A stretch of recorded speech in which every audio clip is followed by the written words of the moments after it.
Alam niyo ba na sa lengguaheng Portuguese at Italian, ang ibig sabihin ng salitang bello ay beauty o kagandahan?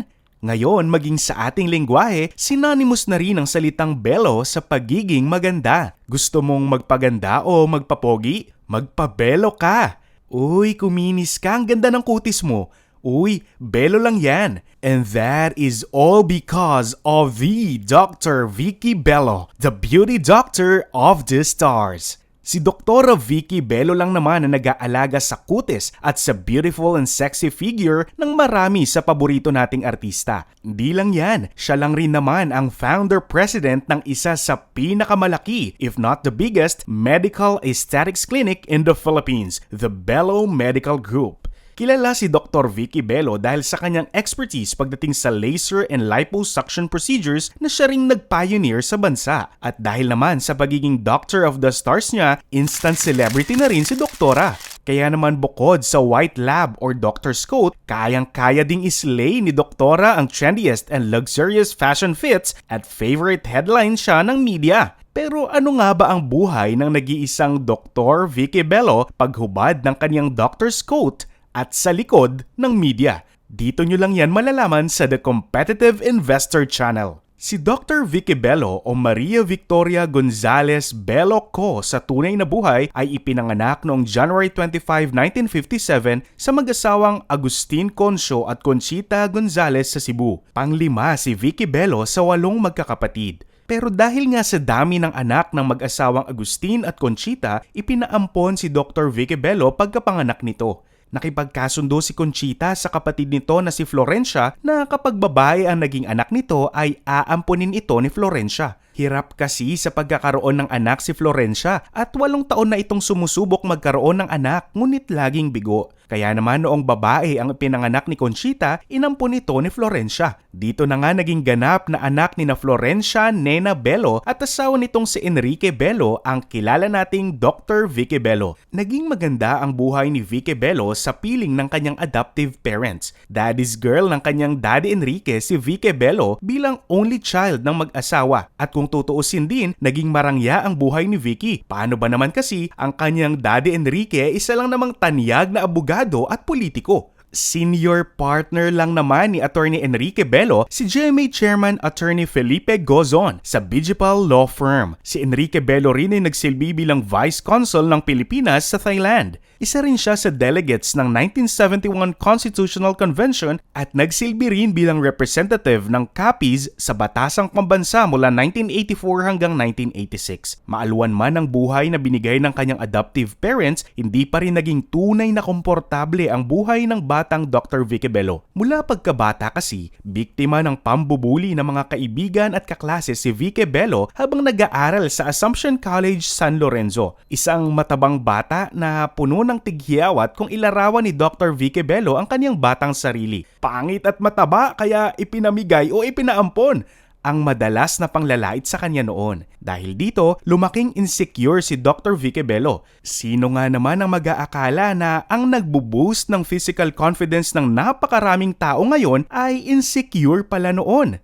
Bago pa man naging doctor ay laman na ng clinic si Vicky Bello para ipagamot ang kanyang pimples. Noon ay iilan pa lang ang derma sa bansa at hindi pa state-of-the-art ang mga procedures at equipment ng mga ito. Kaya inaabot ng ilang oras sa pila si Vicky Bello para lang magpagamot ng kanyang acne. Ang pangit na karanasan na ito ang nagsilbing motivation ni Dr. Vicky Bello para i-pursue ang pagiging dermatologist. Kasama rin sa motivation ni Vicky ang pag-encourage ng kanyang mga magulang na maging doktor mula pa sa pagkabata. Nag-aral ng psychology sa University of the Philippines at ipinagpatuloy ang kanyang Doctor of Medicine sa University of Santo Tomas. Kumuha naman ng kanyang dermatology specialization si Vicky sa Institute of Dermatology in Bangkok, Thailand. Habang nag-aaral nga ng medicine at nag-i-internship ay kinasal sa dating asawa nito na si Atom Henares si Vicky Bello. Ang hindi alam ng marami sa atin, may sikretong buhay rin si Doc Vicky. Alam nyo ba na naging backup dancer ni Vilma Santos si Vicky Bello? Dito nga niya nakilala ang kanyang unang asawa, ang businessman na si Atom Henares. Dahil aldegar dancer ni Vilma Santos si Vicky, habang ang kapatid naman ni Atom na si Ronnie Henares ay boyfriend ni Vilma Santos. Kinasal si Vicky Bello kay Atom Henares at biniyayaan ng dalawang anak na sina Quark Henares at Crystal Henares Pitt noong 1979. Natigil sa pag-aaral sa UST si Vicky dahil lumipat ng Chicago, United States sa mag-asawa dahil sa trabaho ni Atom bilang isang banker. Pagbalik naman ni Vicky ng Pilipinas, hindi siya agad bumalik sa pag-aaral para maging ganap na doktor. Naging aerobics instructor si Vicky, inspired by her experience as an overweight kid at dahil na rin sa trending noon ng aerobics sa Amerika. Kaya naman dinala niya ito sa Maynila kung saan nagkaroon siya ng fully booked classes. Ang mga clients lang naman niya ay hindi rin basta-basta. Noon pa man ay bigati na rin ang mga clients ni Vicky. Sa exclusive and prestigious Manila Polo Club lang naman kasi ginaganap ang mga classes ni Vicky. Talaga namang hindi pa man ganap na beauty doctor, dinumog na si Vicky Bello para magpaganda. And for a small time, nagtinda rin ng baked goods sa kanyang mga kapitbahay sa Dasmariñas Village. At ang pang-deliver lang naman niya ng kanyang panindang cookies and pastries ay ang Chedeng o Mercedes-Benz ng asawang si Atom. Bagamat kumikita na ng 60,000 pesos a month na malaking halaga na noon,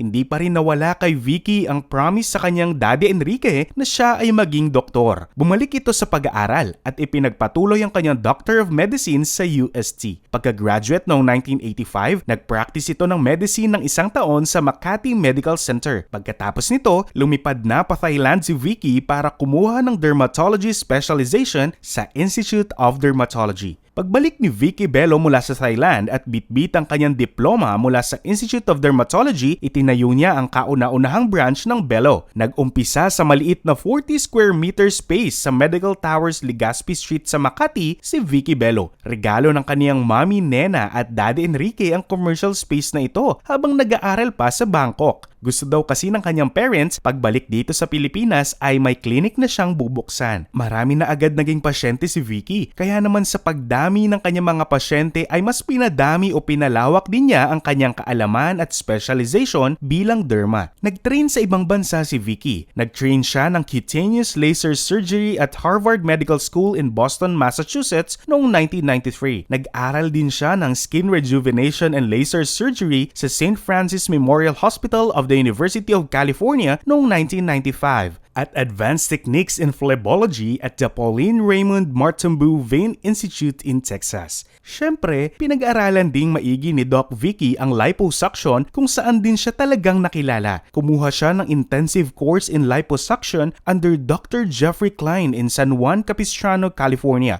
At inaral din ni Doc Vicky ang laser-assisted liposuction under Dr. Rodrigo Neira. Nag-pay off naman ang mga pag-aaral at trainings na ito dahil mula US at Thailand, dinala ni Doc Vicky Bello ang makabagong approach sa pagpapaganda dito sa Pilipinas. She revolutionized the beauty industry in the Philippines. Si Doc Vicky Bello lang naman na nagpakilala sa Pilipinas ng CO2 laser for dermatology, ang tumescent liposuction. Siya rin na nagpakilala sa bansa ng paboritong procedure ng ilan sa atin, ang neuromodulator or Botox at fillers. Maging ang first laser hair removal device ay si Doc Bello rin ang nagdala sa Pilipinas. Dahil nga sa mga revolutionary procedures na ito na noon ay si Doc Vicky pa lang ang nakakagawa, ay sino pa nga ba ang kanya magiging primary patients? Siyempre, walang iba kung hindi ang mga taong ang kanilang kagandahan, kagwapuhan, ang puhunan sa trabaho. At isama na rin natin ang kanilang pagiging sexy at macho. Sino pa nga ba ang mga iyan? Siyempre, ang mga artista.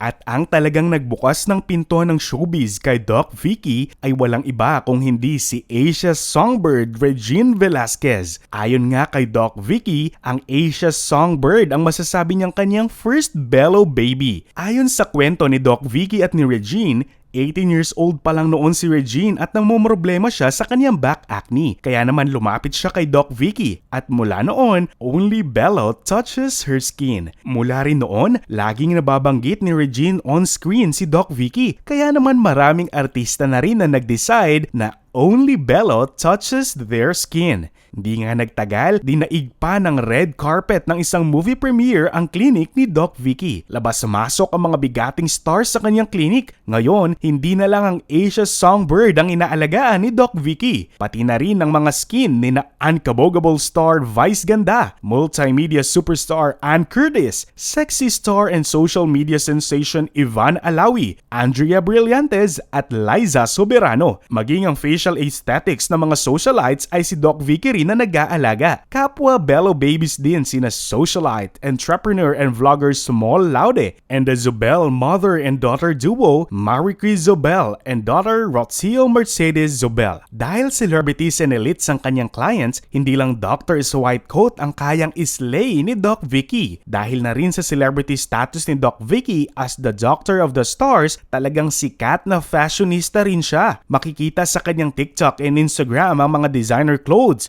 shoes and bags ni Vicky. Kasama dito ang kanyang rare Hermes bags katulad ng Hermes So Black by Jean-Paul Gaultier, Hermes Lindy Ostrich, Hermes Cargo Nata, and the Hermes Shadow. Ilang beses na rin na-feature sa iba't ibang talk show at magazine ang kanyang malaking walk-in closet. At dahil siya lang naman na nag-iisang Doctor of the Stars, headline-worthy rin ang anumang balita tungkol kay Vicky Bello. Kaya naman, nang maging boyfriend nito ang model and doctor na si Hayden Ko, naging laman si Vicky at Hayden ng tabloids at showbiz news. Inaabangan ng marami ang kanilang love story. Mala teleserye. 23 years ang agwat ng kanilang edad. Kaya halos kasing edad ni Hayden ang anak ni Vicky na si Crystal. Kaya naman marami ang tumaas ang kilay sa relasyon ng dalawa. Tinawag na boy toy ng marami si Hayden. Nagkakilala sina Vicky at Hayden nang maging mag-co-judges sila sa isang pageant sa UST. Namangha si Doc Vicky sa angking tangkad at gwapo ni Hayden Ko na nooy isang med-intern pa lang.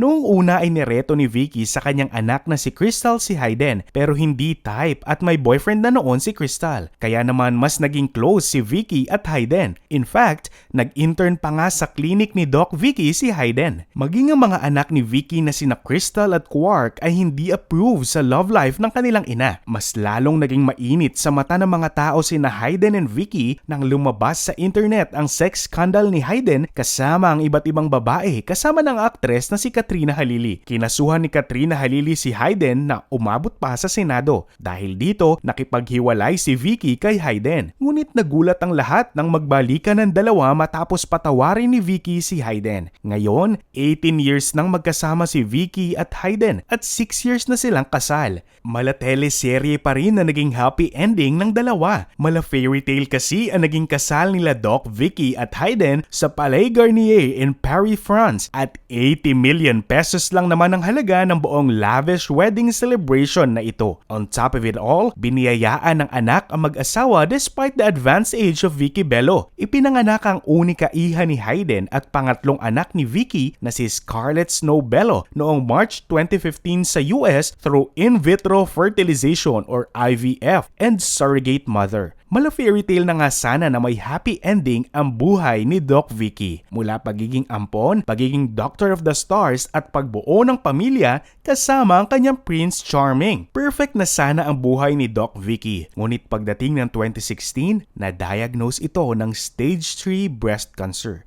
Tinaningan ng mga doktor sa Europe si Doc Bello. Ayon sa kanilang diagnosis, 2 taon na lang mabubuhay si Doc Vicky. Inabisuhan na rin siya ng mga doktor na wag nang mag-abala pa na magpa-chemotherapy and just fix her affairs. Hindi tinanggap ni Vicky ang diagnosis na ito dahil toddler at batang-bata pa si Scarlett. Anya, gusto niya pang makasama ng matagal si Scarlett kaya naman lumipad siya pa New York para doon subukan ang kahit na anong treatments para lang siya'y gumaling. For almost 2 years, nawala sa limelight si Doc Vicky at dito niya napagtagumpayan ng sakit na cancer. And as strong as ever and doesn't look a day older si Doktora. Kaya naman patuloy rin ang paglaki ng kanyang medical group. Today, 33 years later, Bello Medical Group is the largest and the leading medical aesthetics clinic in the country with 14 outlets. Recently nga lang noong 2022, binuksan ang biggest branch ng Bello Medical Group sa Cebu, ang birthplace ng Doktora. Binuksan sa publiko ang 500 square meter clinic noong October 20, 2022 sa Terraces Ayala Center Cebu with 15 treatment rooms. From its original 40 square meter space ay talaga namang napakalaki na ang inangat ng Belo. Ang Belo lang rin ang may ambulatory clinic permit sa bansa na iginawad sa Belo Medical Group noong 2013 ng National Accreditation Board of Hospitals and Healthcare Providers. Si Doc Vicky Belo rin ay member ng American Academy of Dermatology, the American Society of Dermatologic Surgery, the American Academy of Cosmetic Surgery, the American Society of Lipoplastic Surgery, the International Society of Cosmetic Laser Surgeons, the International Society of Dermatologic Surgery, the Foundation for Facial Plastic Surgery, and is a founding officer of the Philippine Liposuction Surgery. At dahil nga to make everybody beautiful and to make Philippines beautiful ang goal ni Doc Vicky, hindi na lang sa loob ng kanyang clinic maaring maranasan ang The Belo Experience. Kasama ang kanyang anak na si Crystal, itinatag ni Doc Vicky ang Belo Essentials, which is composed of body and face care products gaya ng lotion,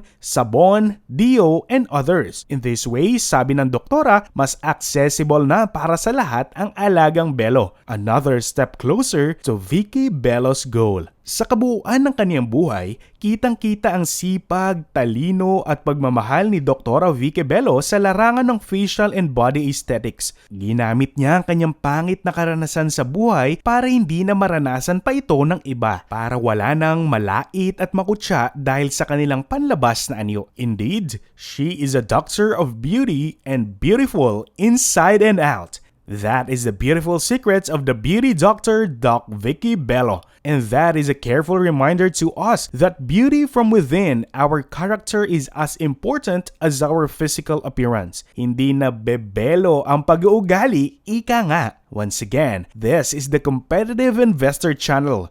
If it's an inspiring story, trivia, and tips and tricks to success, it is the Competitive Channel. Kaya don't forget to subscribe and click the notification bell para lagi kang updated. Pero kung gusto mo na mas updated ka at una sa aming featured stories, then join our competitive family. Be the first to our videos and interact. Exchange tips and inspiring stories with other competitive fam through our live chat with our custom emojis for only 79 pesos. Hindi lang yan, syempre as a competitive family, special ka. And to show that you are really special, you'll get loyalty badges and a special mention or dedication at the end of every video for only 99 pesos. Asahan ninyong sa paglaki ng ating pamilya, mas dadami ang ating inspiring videos at content. Mas maraming Pinoy gaya mo ang hindi lang inspired maging successful kung hindi ready sa hamon ng buhay. Kaya naman,